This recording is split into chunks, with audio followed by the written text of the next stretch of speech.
Good afternoon to you. It is 4:06. We're live from our Kingdom Financial Group studio here at 5th and State. We're also live on Facebook and YouTube. It is the Joel Natale Show here, and we are glad to have with us in studio the CEO of the Erie Downtown Development Corporation, Mr. Drew Whiting. Drew, good to see you, sir. Thanks so much for being on the show. Hey, Joel. Good. What's going on? I mean, it's been 3 months since we were last had you here, and you just see things going and things moving along here. And so I'm going to do a block to block, but just overall, what are you feeling? How's the pace of change? Well, we're feeling good. We have a lot of progress being made. We've got the holiday season upon us, and a lot of really fun activities and opportunity for people to come downtown that haven't been down here in a while. Compared with even last year, there's a lot more things going on here. So looking forward to getting the street lit up, to seeing the crowds come down, letting people experience some of the new amenities, entertainment options, food options, and shopping over the next few weeks. I was going to say, you have now, it's been, what, 2 years since the food hall opened, correct? Yep. And so now you have 2 full years of data points here to see how the ebb and flow goes.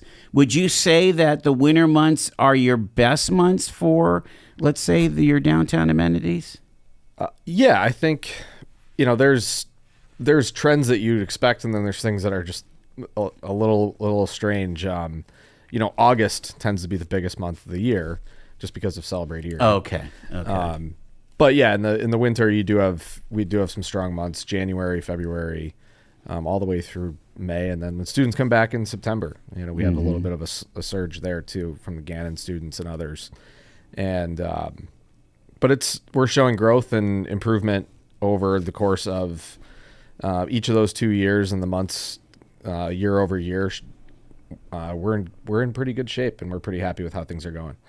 Let's start with talking about the housing part, because this still seems to be the greatest shocker to the old-time Erieite is, that meme, nobody wants to live downtown.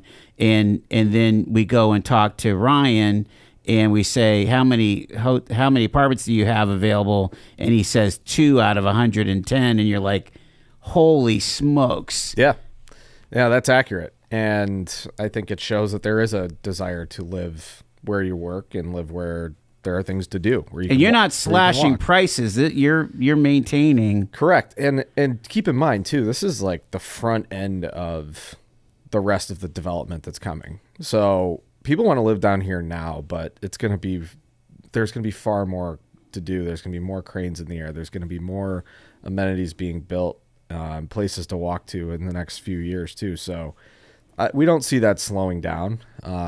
It's really encouraging to see, full occupancy and 108 market rate units that are, a lot of people didn't think we'd have a chance of filling that. When I showed up even 16 months ago, we were considering a master lease on 32 of them with an assisted living facility because we weren't sure if we were going to be able to rent them. Well, those apartments were full within 6 weeks of the building being open. Oh my gosh. So, to add to that, with Modern Tool apartments being renovated, and another 20 will be available over there that have been closed for years because it's been in disrepair.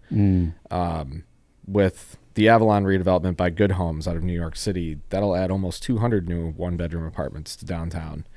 And there are a few other buildings that are being fixed up, and that'll provide even more housing. So, yeah, we're really glad to see that our units have been absorbed, that we don't have vacancy. What we need to continue to do, though, is create more opportunities for people to work down here, more jobs that draw in young people, because they are ultimately the ones that want to live downtown. Right. And so that we can absorb the rest of those units. When you talk to some of these urban development and urban planning professionals, what they'll tell you is that early days when you start to build housing, there's always going to be this worry that you're not going to be able to fill the units. And so people stop building them. Meanwhile, economic development continues on, and, 5, 7, 10 years down the road, you're out of affordable housing or accessible housing in your core. So the people that work there can't actually afford to live there because there's a ton of demand and not enough supply. So what we're doing right now with the help of some of these workforce development bonds through the Erie County Redevelopment Authority, work with Tina Mangine, through out-of-town investors who have looked at Erie and said, look, this is a place where we believe there's going to be continued progress towards sustainable prosperity. We're going to be building a lot of housing units. We're lucky that we have strong local industry and companies that are providing employment to a lot of young people and people that want to live downtown, and universities. They're doing the same thing. If you look at what Barron and Gannon and Mercyhurst are doing to attract new research facilities and to bring in new companies, just in Knowledge Park alone and the IHAC Center, those are job generators, and not just any job. They're high quality, decent paying, decent wage, living wage jobs that will attract young people. And then our job, the way we view it, is that we're giving those young people a reason to want to come to Erie outside of the job. Look, I can live downtown, walk to the lake, have everything accessible to me, raise a family here. And I could do it all in the downtown. Don't have to feel like I left the big city to move into the suburb in Mill Creek, like I gave something up. Like you can still have that decent sized city experience with the amenities and the infrastructure we have here while you take the job that, utilizes your skill set. So it's all coming together. We're, like I said, this is a generational project, and the work that we're doing, we're still early. With the funding that we have coming to town, the organization of the city around a lot of prioritized efforts, there's nothing but cause for optimism from somebody on the inside of that where I sit. And, to those who actually come to town to look to see whether Erie is a place where they'd want to open up shop, they're seeing it too. And that's why you see all these new businesses hitting in Knowledge Park, and why you see Gannon growing, and other places that have the opportunity and the inside knowledge to invest are making those investments. We want to keep that going. So we're doing our part in all of that as well. Talk about how it pencils out, because when I hear that you've got 95% occupancy, I'm thinking, hey, maybe that's making the numbers work, for the bean counters. Is that the case? Yeah. So I'm thinking about your board. Is your board happy? Yeah. So our developments are all mixed use. So you have the residential and the commercial. Most of the commercial spaces were open well before the residential. And so our bean counters, as you refer to them, not thrilled with how things were going while we had some of our commercial spaces open, but not all the residential. And keep in mind, 62 out of our 108 apartments were open in the last 14 months. So, we're still, 14 months ago, 2 months into when I started this job, we still had majority of our housing to open. Right. And we're in a much different place now. It's only 108 apartments, but that's increased density right on top of these businesses. And that's where we're starting to see the growth. And it's not just, those people adding to it. It's people getting used to coming back to the office across the board. It's, people like to call it Erie Insurance for that, but that's a movement that's happening everywhere. And I think people want to get together with others. Most people might have been like me, where I had enough of sitting in my basement by myself. Right. And also there's things to do down here. Like you open up a $20 million renovation to a world-class children's museum, a climbing gym, an indoor putt-putt facility. You've got a food hall.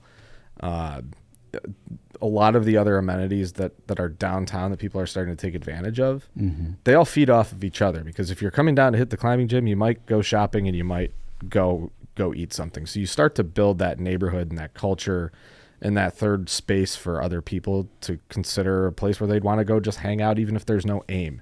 If there isn't a direct objective when you head down there, you'll run into people and you'll find something to do. That's what successful urban environments and third spaces really are. That's what we're trying to foster and build. And when I look outside and see the beginnings of our, holiday display on what we're calling the Miracle on State Street, it's extremely encouraging. And, EDDC is going to get a lot of credit for that. Right. Or whoever gets the credit, this entire thing was not my idea. Sure, we wanted to do it, but the drivers behind this were small business owners. Right. That are not even, some are not even our tenants. Mm-hmm. We had the arrival of Copper Carriage to downtown. Right. They not only brought a really cool antique shop, but a lot of energy. And Stephanie and Emily George and folks at the Downtown Partnership came to us and said, I think this would be a really cool thing to do. And then we have groups, like Erie Federal Credit Union, who's downtown on the corner, starting to participate in those types of activities, along with our board members. And it's just a really cool thing when you see the wreaths on the windows and the lights going up and the different decor schemes and that kind of thing. Visually, that's appealing. I think it should give people a feeling of a community that's really working together to create a beautiful space for its inhabitants. Yeah. But when I see it, what I feel and what I see more is that you have a collaboration of people that aren't necessarily the ones that are getting all the credit for it, that aren't the ones that are getting interviewed on a radio show. Right, yeah.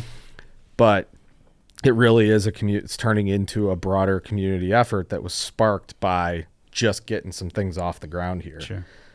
And that's only going to get better. So it's really, really encouraging, and it kind of fills me up every day. Yeah. you got to go and do the hard things. So yeah, I hope others feel the same way when they come down here. There's going to be some commercials airing on a few different TV stations. We're going to be advertising. Really, if you look, a lot of our inspiration was drawn from looking at pictures from the past. And you look at Erie and State Street from the early 1900s through 30, 40 years ago. Sure. The holiday season is packed with shoppers and people here to eat and drink and just hang out. And we want to bring that back. So we're doing what I think this year will be a prelude to a much larger effort in the coming years. Okay. With Christmas markets and other holiday activities for people with families and those who just want to come hang out and reminisce about what used to be and in the corner that we're turning heading forward. Let me ask you one more question before we go to break about housing. You have 108 units right now. On this current plan, you're talking about doesn't the Gap building also have some apartments coming, Marlena Place and so on? No, there will not be apartments there. Okay. That's going to be office space and more commercial retail with some public space mixed in. So you're kind of have the residential thing done for now. Well, let's look at it this way. We're not the only ones doing the work anymore. Sure. So when you have the developer of the Avalon, this Good Homes company out of New York, bringing 200 units onto the market, and you've got the person who brought the Renaissance also has another building that'll bring about 30 to 40 more units. Okay. And Modern Tool, both improving the stock that they have and adding more units to the market. You have to listen to demand, where it's coming from. And to me, it was, look, let's see how the market will absorb all of that's coming. So we just put 108 on the market. What I just described to you is potentially like another 240 units on top of that that don't exist today. Yeah. In the next year. Gotcha. So let's see how that goes. Let's see how that shakes out, right, before we And in the meantime, and I'm getting calls from out-of-town companies and maybe companies that are in the suburbs that want to have a presence downtown because that's where their younger employees live and they want to work. We're building Class A office space right on North Park Road that'll also have event space, that'll have room for a couple of restaurants and some shops as well. And I think that is part of the role that we have to play today. It's the holistic approach. You need to know what's going on around you. I need to be paying attention to everything from 26th or 38th Street all the way to the water, right, from Mill Creek to Harbor Creek. Or if I'm not, we could build the wrong thing. We could be taking an approach that doesn't make any sense 2 years from now looking back. And ultimately, I think the decisions that we're making in collaboration with a lot of other leaders in the community will lead to the most efficient use of the capital that we have and the opportunity that we have in front of us as we continue to build. We're talking to Drew Whiting here. He is the CEO of the Erie Downtown Development Corporation. I'll be back in about 2 minutes here.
Kind of having a holistic approach to this conversation here with Drew Whiting from the EDDC. It's the Joel Natale show. And Drew, you were talking about, the CRIZ, the City Revitalization and Improvement Zone, Investment Zone, whatever they call it. And, of course, everybody, Senator Laughlin, Mayor Schember, everybody's like waiting for this. In fact, I'm pretty sure that application is due this month. Right? Is that my understanding? Is the application was submitted? It was last month, I think. Oh, okay, good. Yeah. The people that worked on submitting that, long hours. Those with full-time jobs took on secondary full-time jobs to get that done for the betterment of our community. Yeah. Someday when the dust settles and everybody's happy to have that here, we can thank all of them. Yeah. That could be close to $13 million a year of income. It could be up to 15 a year. Yeah. And that can be leveraged to a larger number, potentially. But if you think about what I'm sitting here for, which is this EDDC development, this EDDC project involved $27.5 million from Erie stakeholders to leverage towards $115 million worth of construction. So we're talking about a potential of a new EDDC scale project with just that 15, which really isn't 15. It could be leveraged to 10 times that amount. Wow. Every 2 years, we're going to be getting $30 million to work with within the city. Wow. That is a massive opportunity for our CRIZ authority to really put the pedal to the metal and accelerate the pace of progress and development in our downtown and around the neighborhoods, to address things like housing, infrastructure upgrades, to attract new businesses to town, and to make sure that our existing building stock that we have that probably need a good 50% of it needs to be gutted and rebuilt. Wow. Or torn down and rebuilt. That'll provide the capital needed to do that. There's other efforts in progress right now. The EDDC in the progress of setting up its own CDFI.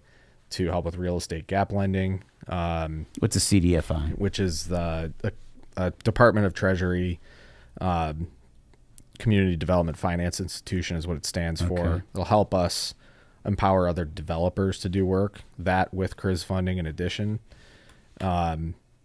potentially with an expansion of the properties in our city that have historic designations. So you kind of see yourselves as also maybe being a catalyst or some kind of a service provider here? Well, what we've become good at is developing in downtown, developing property and making sure that the occupants of that property are locally owned small businesses that will contribute to the economy instead of mining from it, right, to take those profits elsewhere. We intend to scale that effort, and there's a lot of resources coming our way over the next 5 to 10 years that are really going to help that. We're going from this position of having a bunch of key stakeholders pooling together what at the time was an unprecedented amount of money, in that close to $30 million, and saying, can we get these like 3 blocks done? And now we're sitting here saying, like, can we get these 3 blocks stabilized and supported? I think we're going to be in a position a few years from now looking at, we need to have more projects ready to go, prioritized with shovels ready to go into the ground. And if you're going to take advantage of the capital that's going to be available to us, right? Because if you don't use it, you lose it. So if you think about the scale of what that could bring to us over the next few decades, it should make everybody really optimistic about where we're headed. Because right now we're sitting on depleted housing stock, commercial buildings in a state of decline that could be turned around. We just need to have developers that look at those and see them as financially viable projects. We can get there. Once that starts to churn, we start to understand how important some of these resources are that we have. I think we're going to be attracting developers from all over the place. Wow. And those who are here already doing the good work, they're going to be able to really expand their businesses. And that's what we are at the front end of right now, looking forward, knowing we need to get organized. We need to be talking to each other and making sure that we understand the needs of the community, not just the downtown business community, but the people in the neighborhoods and our schools and everything else, so that we are prioritizing properly in the best interests of everybody. So that's a big part of what a lot of the work that's going on amongst community stakeholders is right now. We're trying to shape the future of the city in a responsible, sustainable way. I got like 30 seconds, but the concept of talking together, again, it goes beyond just economic development or just property real estate development. It goes to education and job opportunities and workforce development, having the right people in the right places, who's on the bus, right? I mean, and here's the deal, Joel. When you have a community that's conditioned for economic scarcity, which is what this community has been conditioned for the last few decades, and then you start to get to a point where there's abundance, people are all of a sudden willing to work together. You don't have this zero-sum mentality anymore. It's really fun to see that start to take shape. Drew Whiting is our guest. Be with us after the break here on Talk Erie.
You've got 105.9 Talk Erie WZTE on your radio. Our phone number is 814-679-1080. We are talking about downtown development. We're getting our quarterly update with Drew Whiting here, from the CEO of the Erie Downtown Development Corporation. And we're live on Facebook and on YouTube. All right, Drew, here we are. We're sitting in the center of the universe here, and one of our favorite places to go is the Flagship City Food Hall. And last time you were on, you talked about that your role not only has been a landlord and provider of equipment and things, but you're also providing business advice.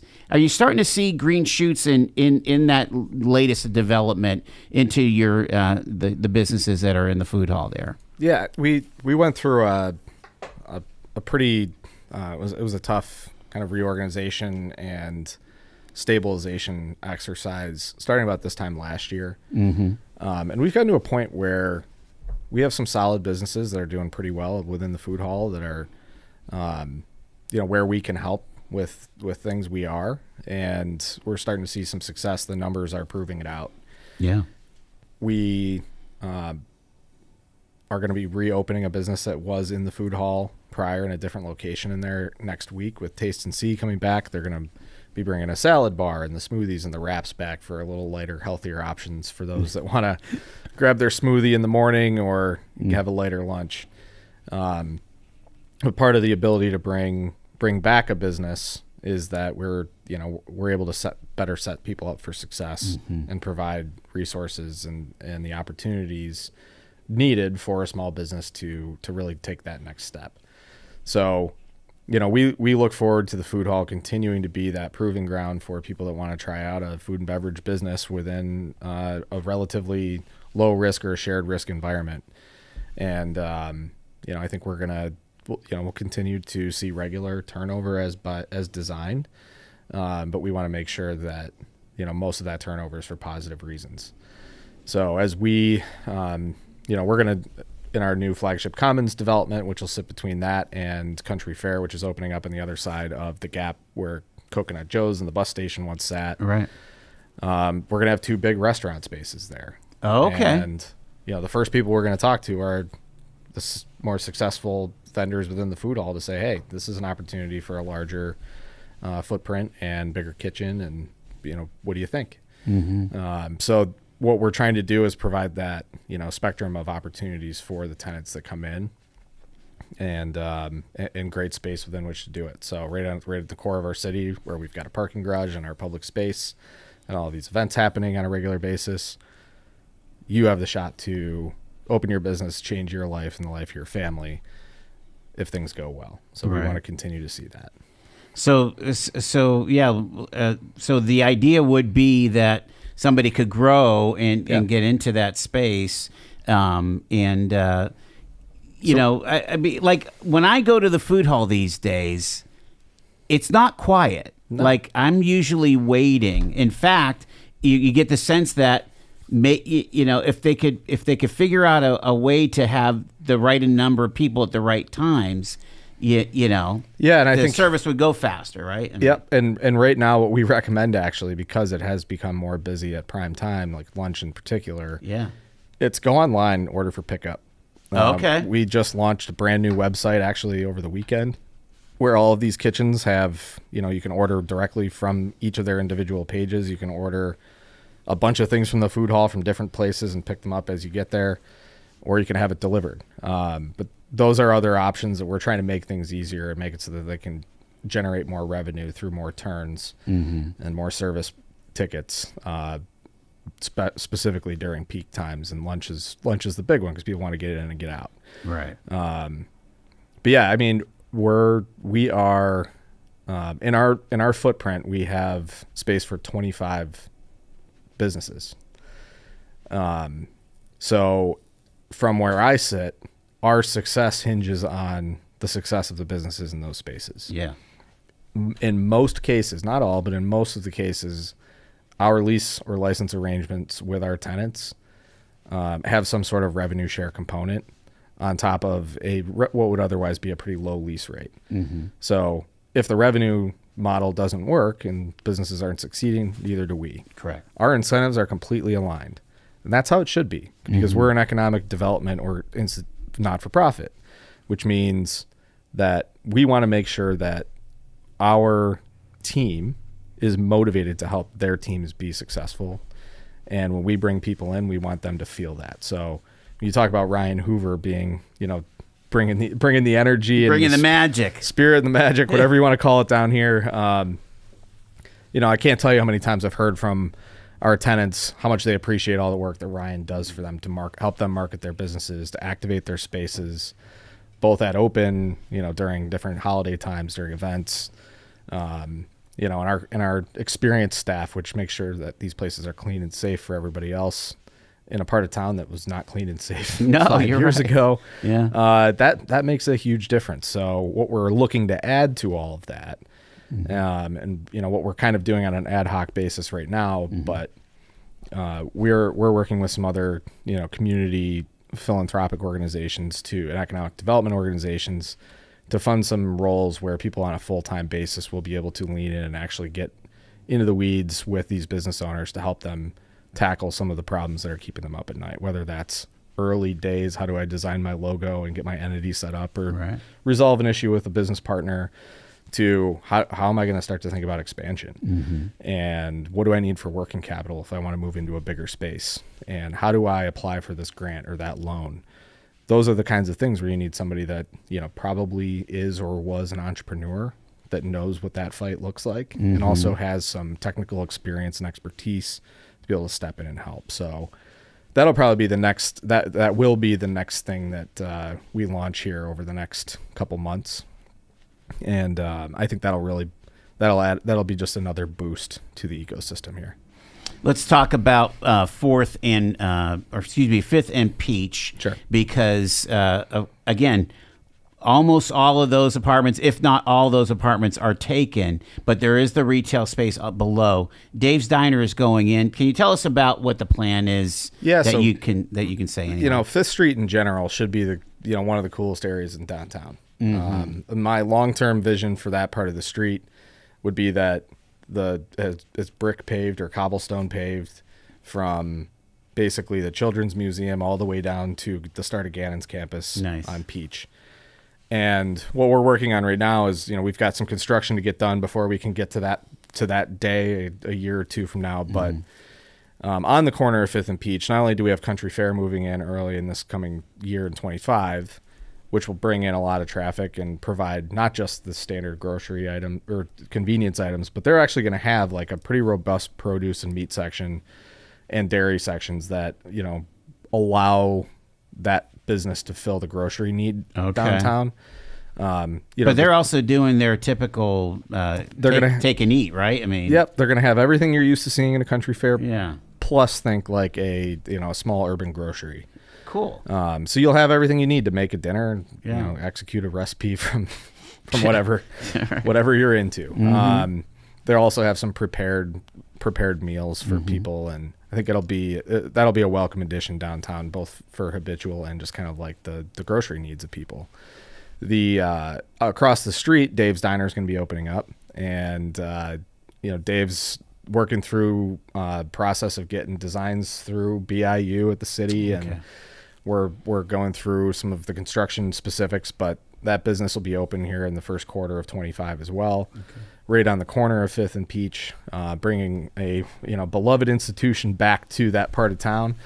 I'm a big diner guy, so I know you want to find me, I'll probably be there a few days a week in the morning before work. And then as you work your way north on Peach, we're talking to a few other tenants that will fill in another 4,600 feet of commercial space where we already have a liquor license ready to be put to work there. We're looking at things like a cocktail and wine lounge with some karaoke rooms and a duck pin bowling alley with bar restaurant. Again, included. Experiences. Things that will bring people downtown that are, both fun for kids on a college campus, for families, and for adults that are maybe on a date night or want to go out for a late night. It's, figuring out where our gaps are, what's needed, what would be a popular addition to the neighborhood. We want downtown to be thought of as the place you go to find something to do with your family. Sure. Because that's ultimately what will draw and continue to bring people down here. So, yeah, I mean, it's sitting here a year from now, we'll have 240 new apartments, hopefully mostly full by that point. Right. About 3-4 new businesses and construction underway on Flagship Commons, which would be vertical at that point. Wow. And it's I'm sitting here today. That to me is, as I say it, I start to sweat because of how much work that all means, right. Yeah. for our small team. But it's all very rewarding, and to see it actually come to fruition, and to see people enjoying it more particular. Like Fall Fest this year, right around Halloween, come down here at 11 o'clock and all the vendors are set up, and you've got Halloween decorations everywhere, and there's the hay bales, and pretty soon, like you find yourself like putting liners in trash cans and helping get stuff set up, and then there's a sidewalk full of strollers, and there's a magic show going on in the corner, and food halls full, and kids are walking around trick-or-treating. And like, that is, you don't bring your kids down here in strollers if you don't feel like this is a place that's safe or welcoming, or there's fun things to do. Those are the things that we look for, and it's hard to measure that. Yeah. I can measure a lot of things like tax impact and real estate value increasing, and those types of things that are measures of economic progress to the wonks. But community pride and people showing up is what it's really all about. Talk a little bit about, I'm sure there are people that are listening that probably they're successful business people, but maybe they've always had this side passion, in a retail or maybe in restaurant or hospitality or something. As you see it, are there gaps in our downtown that that we might see at Shady Side or in Swickley, just the two neighborhoods in Pittsburgh that points out? Are there things that, boy, if somebody wanted to kind of go all in and have fun, we could use X downtown? I mean, the list is endless. I mean, I'm thinking of like a bookstore. I don't know. Would that go? I mean, I think a bookstore would work out well. There's. I was in Chagrin Falls last year. Beautiful little place. Yeah. And there's a glass blowing place with the inside of a brewery, and there's a restaurant attached. I'm like, that's a thing to do while you're waiting for your seat, and then you can have a drink and you go sit down. Like, there's so many options. It's what we're trying to do right now is improve the real estate landscape so that there's space for those people to come into. And like right now, for instance, the Avalon redevelopment, UPMC in January 31st is going to open up 60 doctor's offices in that building. There will be 197 apartments available in April, May of this coming year. And there's still like 4 or 5 different retail spaces on the bottom floor of that building up for grabs. Somebody's got a side hustle and a passion. You got a built-in audience and foot traffic coming to that place already every day. Yeah. Downtown here, in a couple of years when we get that Flagship Commons building open up, same thing there. If you look at Modern Tool had about 40,000 square feet of empty commercial space for a number of years now.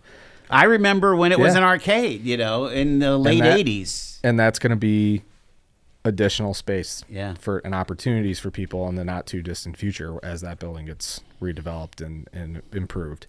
So if you're somebody that is looking to come downtown or just give something a shot, as part of our mission at the EDDC, our goal is, to boil it down, it's like improve the real estate so that people have an opportunity, and then drill down on the economic development mission, which is looking at anybody who has one of those ideas, who's got that side passion, saying to themselves, look, I think I could give this a shot. Wow. And we've got a space for you. So we want to talk to those types of people. And, if you go to our website, you can find, a place to indicate that interest, and we'll reach back out. At this point, I'm going to farmers markets all the time and showing up at different events. and talking to these vendors that, prop up the table or the tent once a week or a couple times a week or a month. And I'm asking that question to them myself because I want to look, you're selling candles or, yes, jam or, cookies, ice cream, whatever it is. If you're making bracelets or necklaces, maybe there's an opportunity for you here. And we've seen some success being able to bring some of those people down here, and we want to continue that. I want to ask you about Hazards, the new mini golf, and it's more than mini golf. Tell me about it. Yeah, so Hazards is going to be opening up at 419 State, or 419 State, I'm sorry, right across the street from the Ascend Climbing Gym in about a week. Is that Bunnell Building? The Bunnell Building, okay. Yep. So if you know where the cashier's house bricks, it's the building right to the right of that. They'll be on the second floor. 18-hole mini golf course up there, which is taking shape now, is really cool. That's wild. They're not letting me share any pictures of it because they want people to come in without a plan. Right. But then they're going to have a full bar as well and some food available and some arcade games. So it'd be just a really fun place to come hang out, watch a game, bring the kids, go putt-putt, do it before or after date night, whatever. And if, do you want to go up to the cigar lounge afterwards, go for it. Which is on the third floor. On the third floor right upstairs, yeah. So it's Tony Arrigo from Beechwood Golf Course is one of the owners there, and Tom McQueenie, who's another local guy that is partners with Tony. Is running the place. And I've been watching the progress for the last year plus, and I'm really excited for everybody else to see it too. It's going to be a really cool amenity for downtown. Again, when you talk to fellows like that who have had success in the county, in the suburbs, and they say, we want to be on State Street. Again, it's a pretty big gamble because 7 years ago, none of this existed. What are their thoughts? What are they thinking? They're bullish on who's behind the EDDC and guys like you? Every entrepreneur is a little crazy. So that's always part of it. Risk taking is part of the deal. But yeah, no, I think like I did when I came here 3 years ago almost now, which is hard to believe. You can see and feel the momentum, and there is an uptick in spend and commerce down here it's measurable and observable. And I think that's a big piece of it. And we can show them numbers of those who've come down here, and we can show them the growth. It's not me trying to sell you a bag of goods. I can actually show you the data. Yeah. And that is a driver. And and on top of that, it's, we're giving people a shared risk scenario within which to operate. And oftentimes that's a better deal than you could find out at the mall at Mill Creek or whatever the case may be. So they're able to scale their growth. Yep, and they know they're going to have support, not somebody just coming to them with an invoice for rent every month. Yeah. Biggest obstacles. What are you facing right now, and what do you think that the market is facing? So the biggest obstacle is really it's a macro deal. We have we're building a market. We're not just like putting buildings up and putting business. We are taking what was a really rough part of town, Skid Row in the region, in very bad shape, and trying to turn it around in a very short period of time and build a market around it. And not only that, but change people's view of perspective towards behaviors around coming to downtown. That is not a 2-year, 3-year, 5-year project. That's going to take time. So as that progress continues to be made, as we add more density with residents downtown, as we address the needs of office space so that we can attract new businesses and increase foot traffic that way, and new developers take on new projects and start to create more housing and other business opportunities, we're going to see that improve over time. In the present, you have in our footprint alone, you have 25 spaces that are commercial space for business, and it's early days. Like the food hall opened 2 years ago, and there was like 26 apartments.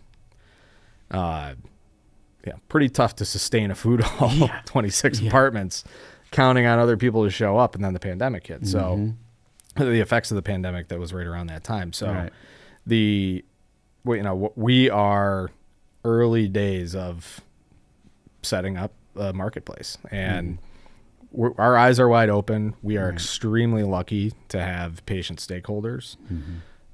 It's a benefit that all of this is an opportunity zone project, which has a 10-year horizon on its own. Right. But that means every day when we show up, when people ask me, well, how are things going?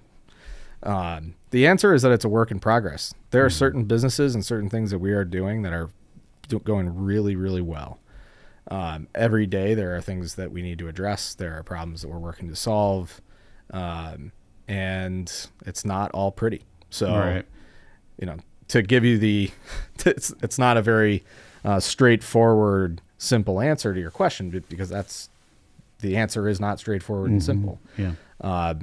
That being said, I gave you a lot of reasons for optimism earlier too, and that all holds true. I think we are looking forward to continued growth, and it's a very exciting place to be right now. It's going to be even better a few years from now.